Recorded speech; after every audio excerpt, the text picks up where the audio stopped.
TV atibatike zvechopu chopu. Shona yagara yakatotaura kare kuti chisingaperi chinoshura. Nhasi ndiri kuita kuenjoya baba. Kana uchinge wakateerera nyaya dzekubva kudhara, ndini Dinyame Tizhe ndinoweka nyaya kunge Mets. Right. I'm back kunge Musana. Ndadzoka manje. Nyaya iri panapa yakamira so.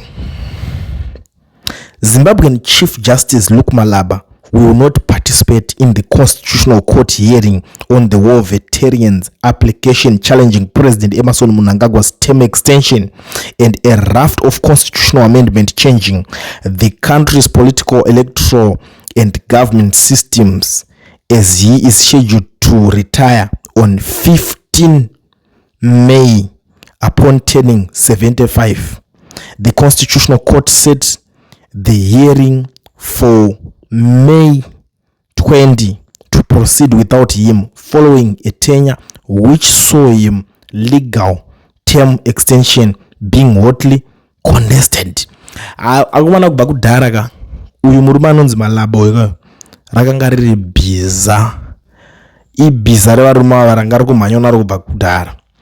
Ndosa maona 2018 Chamisa na Tabani Mpofu vakaenda ku Concourt koko vakatry unoita zvakanotrya, but without knowing kuti system yacho inge kamira sei vaida unoshekana nayo, vakasvika bhiza rakaita sei rakavamirira 2023 ndobva vaona kuti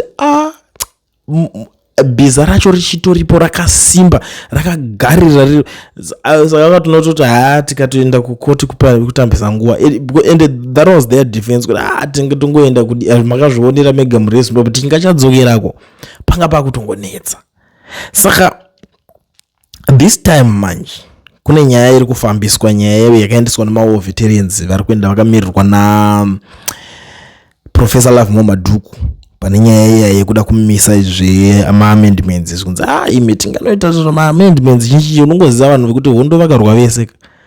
Bhiza manje iri ranga ragara richimhanya zvinhu zvese kubva nguva yese harisi kukwanisa kunge riripo, ndo zvichanoitika ipapo. Saka hatisi kuziva kuti ari kupinda next wacho apa achange achizvisimbisa achizvidairira here kana kuti agara akachatoya akaoma musoro. I'm not sure kuti what exactly is going to happen, but chandinoziva ndechekuti kuchanakidza because tinenge tichida kuona new faces zvakangofanana na chigore riya. Ndianiko vaibereka? Ndiana Tobayo Mdede enzananiko vaiverenga ma-elections kare vayo ranga ringori rimwe team reriya, but vanhu vakazosvika pakuona mamwe ma-colors evanhu ana Priscilla Chigumba uri kuzviona. Saka zvakunetsa manje kuti totarisa kuti uyu achanonge achirova basa rake nemarovere api, nekuti kuna munhu vasingatonakidzwe nezvinhu zvese zviri kuitika izvi naturally, ukuti anokuti hayi handitonakirwe nazvo izvi zvotovharana zvakadaro.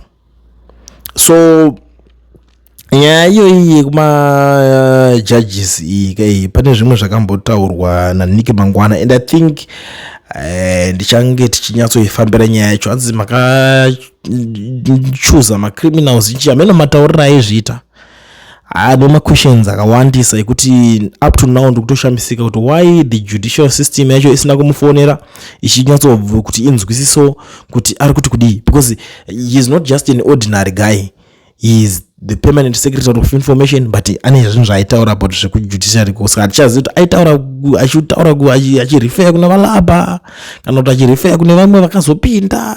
Handina kupa nzwisisa kuti pakanyatsofamba sei, but this time around ndakuti ndikugara ndangotaura kuti veduwe Malaba akuchienda zvamuchose kwakutoenda zviya zvekutonzi aenda achadzoka, unless kana vazofunga kumbomuwedzerera futi, because chinoitika ndechekuti musi wacho usati wasvika wa 15 May unongonzwa kuti musi wa 9 May utonzi right tazofunga kuti tauda musvitsa pa 8 years, then obva atongopinda mamwe tova tangoziva kuti nyaya yacho ya 20 May iri kutongwa haina kwainozoenda nako. But for now tiri kuziva kuti bhiza racho iri rinenge risiko, zvinhu zvinenge zvakadhakwa. Ndo mamiriro akaita nyaya yacho. Ndichazodzoka kana ndichinge ndazodzoka imwe munenge machakada kunzwa nyaya inenge ichinakidza naye.